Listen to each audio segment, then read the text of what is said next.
Alright guys, so this is going to be part 2 of the Speedtech top mount single turbo kit. Part 1 was a unboxing and test fitting of the kit, so if you haven't seen that, I encourage you to go watch that. And this part 2 is going to be a more detailed installation of the kit. So if you're considering getting one of these kits or just got it and a little confused, there's going to be a great video to watch. I purposely didn't make it too long and too overly detailed. Nobody likes watching those type of videos. So this is really just going to go over more confusing steps for this kit. So if you like what you saw at the end, consider subscribing, like the video, it means a lot, and let's get into it. You get in the kit, manifold, your wastegate of choice. If you went external dump, you get this tube right here. If you went recirculated dump, you'll get probably a shorter one, comes in here. You have the lower downpipe, upper downpipe, coolant passenger side, oil feed, a couple different adapters, block offs, coolant driver side, exhaust wrap, and most importantly, instructions. I'll try and go over most of the things, but it really shouldn't be too much. And obviously, it's going to be a lot easier, for me at least, the engine being out of the car. But it also means that it's easier for you guys to understand because it's a little, a little brighter, more room to show stuff. Let's start going on step 1 and we'll see how far we get. So starting from step 3, step 1 and 2 is the removal of your OEM turbo stuff, is the installation of the turbo manifold. One thing they don't include is new gaskets. For what it costs, you're here, might as well grab some. Mine had 130,000 miles on it. Was not gonna reuse those.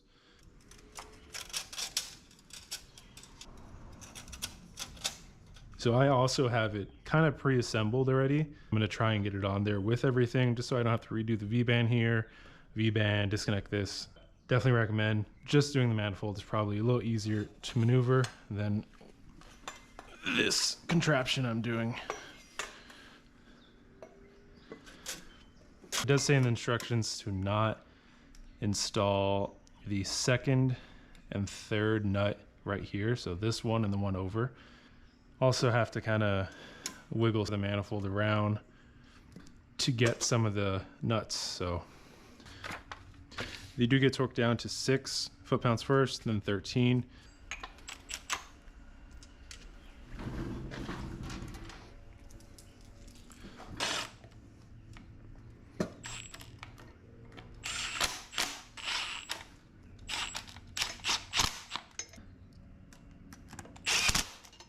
So can't do too many with the gun. Obviously you shouldn't do any with a gun, but I am a trained professional. Oh, so close. Let's see.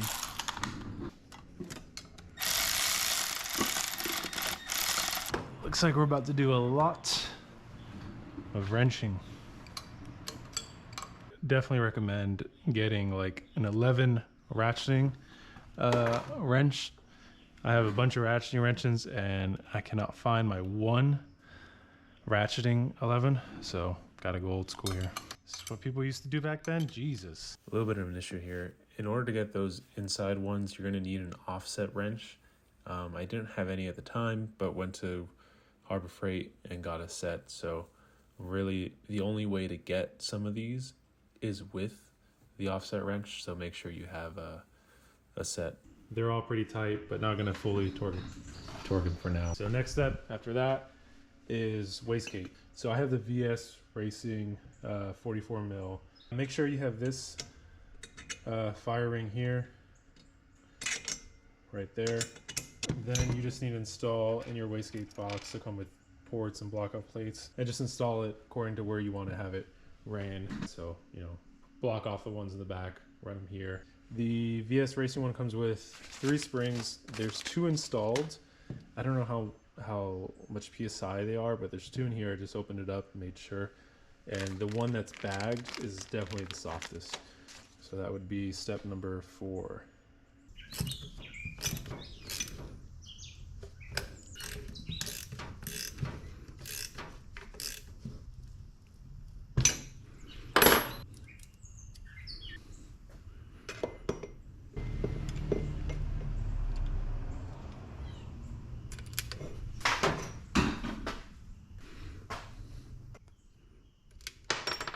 My God.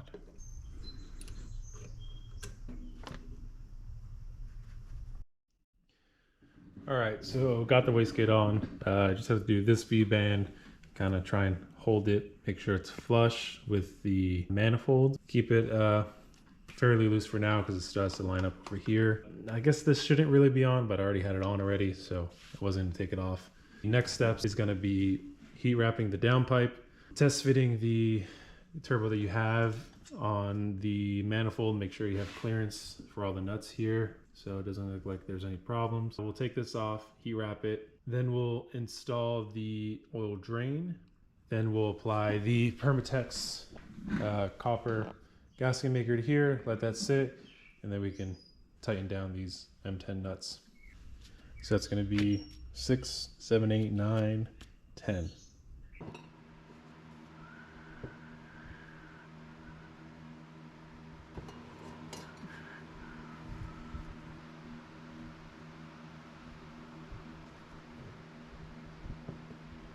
All right, so I went ahead and wrapped it 2 times. Started at the top, went down, wrapped it back up, and then kind of just tucked it under here. I don't want to make sure this is as heat protected or insulated as possible. Still have a decent amount for the lower half of the downpipe. In the instructions, it does say, where is it? Install turbo oil drain. Manufacturing should be in the turbo box for the drain gasket. I remember this box was just like the box with all the gaskets and everything, but not the turbo box. And they went ahead and taped one here, so careful if you're opening this. Maybe you have your turbo drain gasket taped there. Oil drain here comes with the oil pan side bolt to hold it down, 2 stainless steel bolts for the turbo side. So I'm going to orientate it so this, let's say 45 degree, whatever it is in this direction.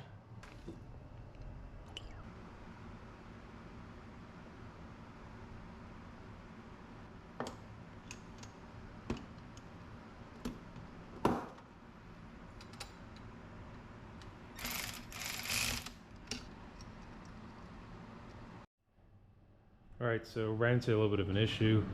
The oil drain thread on the other side of this is just slightly crooked, and it's obviously the fault of EFR center core there. So I'm gonna see if I can tap the other side tomorrow when I figure out what size it is. But for now, temporary, but for you guys, gonna be in order and complete this install. Drain, make sure you have your little gasket there, tilted towards the compressor down here and into here. Fancy big zinc plated bolt, and tighten that guy down. So in order of operation, you want to go and put down your Permatex copper gasket maker here. Recommended to let it sit for I think like 20 minutes, and put down your M10 nuts here and tighten those down. Next we're going to do oil feed and oil block off. So you want to grab your stainless steel oil feed there, and it's going to come with this guy, a little 10mm nut, and then oil feed plug. So it has a little plug there. Hope that's tight already.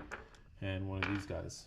And that's going to be now step 15. The plug is going to be on the right side.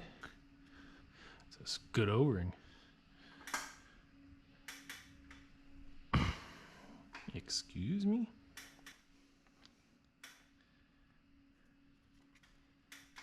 There we go.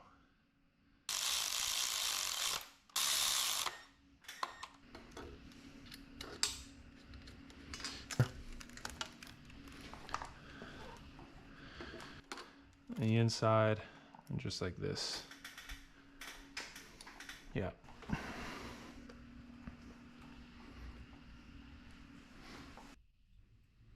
So 3 bags left, 4 bags left, something like that. We have coolant driver side to water pump, coolant passenger side. So this is going to be the driver side that goes to the water pump, and then this is going to be the passenger side that goes to the top right coolant port on the block and then obviously other end of your turbo. If your turbo is not oil and coolant, this step is irrelevant. Just make sure you have the coolant block offs. All right, so this is going to be the driver's side. This is your water pump. This is a brand new one, so it's not really perfectly installed, but you got the idea. Copper washer on here.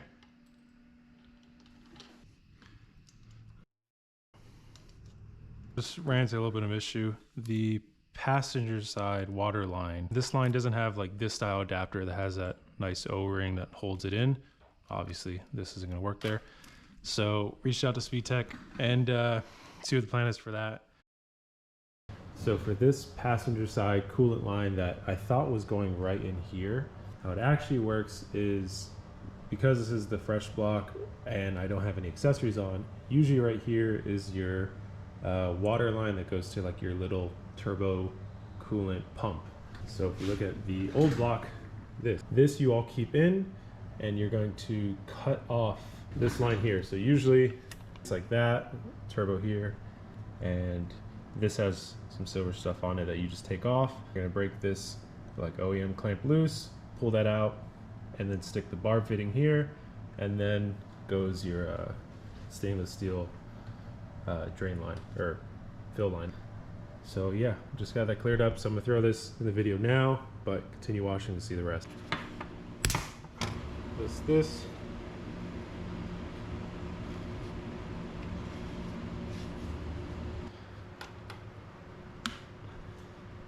Straight end of the braided line in. This, run it up through here. This line is very long. Might consider getting a shorter line. We'll go ahead, install the oil feed plug. Is gonna go right down here in the back side of the block.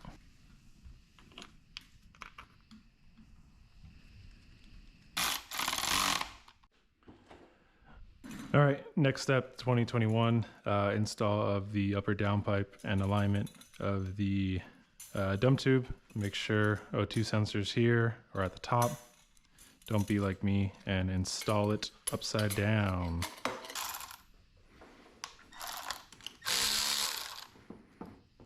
Not too tight, you want to be able to wiggle it around. Next, you would install your dump tube. Obviously, if you've seen, I already had it installed.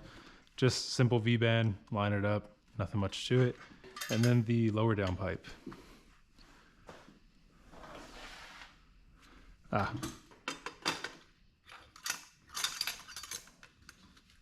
All right, so lower downpipe on, leave this loose until you're kind of done with everything. Your two options are open dump. You're gonna need to install this little like L bracket plate and V-band clamp, or if you're recirculated, I believe that kit just comes with a shorter version of this dump tube that goes straight into here.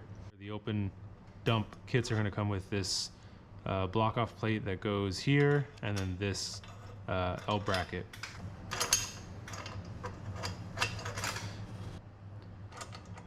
L on the downpipe side like this, and they slide on top like that, and included is the nut and bolt. So I'm not 100% sure it's like this. The instructions are a little confusing. Might want to figure out if you're in the car what lines up best, but this to me makes the most sense. And instructions, that is step 21, 22. All right, so that's gonna be it for the Speedtech S55 top mount install. Overall, it seems like a great kit. Everything was included, everything fit as it should. All the lines, all the fittings. It did come with instructions, which obviously is great. There are a couple little, little steps that you have to kind of rethink, and then I think it was step 19, which is this second coolant pipe if you have a turbo with coolant. I had to reach out to them, as you saw, to do this one, but other than that, not bad. And also that line for some reason is very long, like over a foot longer than it should. Let me know if you guys have any questions about this kit. Obviously, if it's in the car, it's going to be a little harder, but at least with this video, you have a outside perspective and can see all around how the fittings are. And down there. Still have to do the copper gasket here after I fix the threads on the other side of the oil drain. But other than that, it's all done. So that's going to be it for part 2. If you guys have any questions, just comment below what you want to see, what you need answered. Part 3 is going to be stripping of the old blown motor, so taking off the intake manifold, taking off some of the accessories, installing the new port injection with 1400cc injectors, installing the Clutch Masters twin disc, and a bunch more. So if you guys want to see some of that, subscribe, and that video will be out in the next week. Thanks for watching.